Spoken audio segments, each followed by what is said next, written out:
Ustaazotaa fi sheekan keenya tokko tokko maalumaatu akkana maraache yaa Rabbi. Obboleeyyan zamana ajaa'ibaa keessa jirra. Zamana ustaazotaa fi sheekan silaa namni waan takkallee hin beeyne fakkeenya godhatee isaaniif dura buusu fakkeenya namaa ta'uu dhiisanii maraatanii nama maraachan keessa jirra. Rabbi subhaanahu wa ta'aala anaa fi isinillee Rabbi nu haa sattaru. Obboleeyyan keenya ustaazota keenya tokko tokko sheekotii teenya takka takka irraa waan jaahila amantii hin beeynerraa hun eeggamneetu isaanirraa mul'achaa jiraa jechuudha. Maaltu akkanatti baditti nama kaasa? Maaltu akkanatti ajandaa godhee gabbahuuf nama rakka?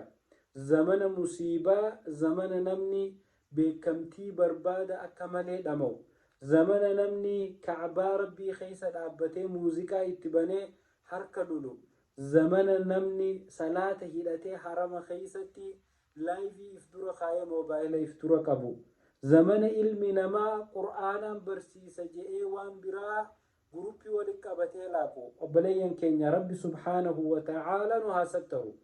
Yaa obboleessa kiyya, yaa obboleettii tiyya, kanamaafiin fakkeenya taha jettee qur'aana rabbiitiin xiqqoo nama barsiisa jettee hadiisa rasuula rabbii sallallahu alayhi wasallamiin nama barsiisa jettee guyyaa tokko nama dura dhaabbatte. Eega guyyaa tokko maqaa rabbiitii fi maqaa rasuulaatiin gabbaatee namatti waa dubbatte, ati akka namni fakkeenya si godhatu beeki. Keessaafuu maqaa ustaazaa, maqaa sheekaa baadhannaan akka huccuu adii ilma namaati ni dogongorta. Garuu maqaa ustaazaa kabaadhatte saniif kabajaa kanne, maqaa sheekaa kabaadhatte ka osoo sheekummaa haqaan hin qabne beekamtii keessa, lallaba keessa, waanuma arkine haasawuu keessa ustaazummaa fi sheekummaa baadhanne kana ummanni maqaa kana maqaa ulfinaatiif beeka. Maqaa kana maqaa kabajaatiif beeka. Waan maqaa kana fokkisa, waan maqaa kana xureessa, waan maqaa kanaan hin malle hanga dandeenyetti firraa haa eeynu obboleeyyan. Ilmi namaa beekamtii keessa waan barbaadu hundatti seenan. Zamana feemasoonni akka malee tiiktaakii fi bakka adda addaatirraa wal dararan namoonni tokko tokko maqaa ustaazaa baadhatees yoo akka feemasootaatiin taha jee maraatuu adda addaa akka nama sihiriin itti jirtu, akka nama ijji namaa seentee, akka nama sheeyxaanni isaan keessaa iyyuu sooshaal miidiyaa kanarratti tahan beekamtii barbaada. Na arkaa heddummeessu obboleessa kiyya obboleetiiti. Yoo diin rabbii barsiiste waan rasuulaa fi rabbi subhaanahu wa ta'aalaa jedhan barsiisuu irra gabaabbadhu.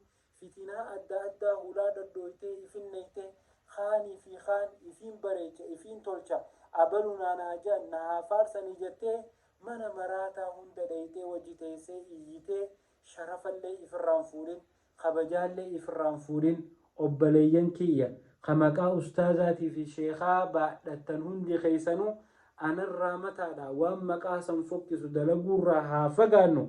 Rabbii keenya haa sodaannu. Obboleeyyan rabbii keenya haa sodaannu. Obboleeyyan rabbii keenya haa sodaannu. Assalaamu alaykum.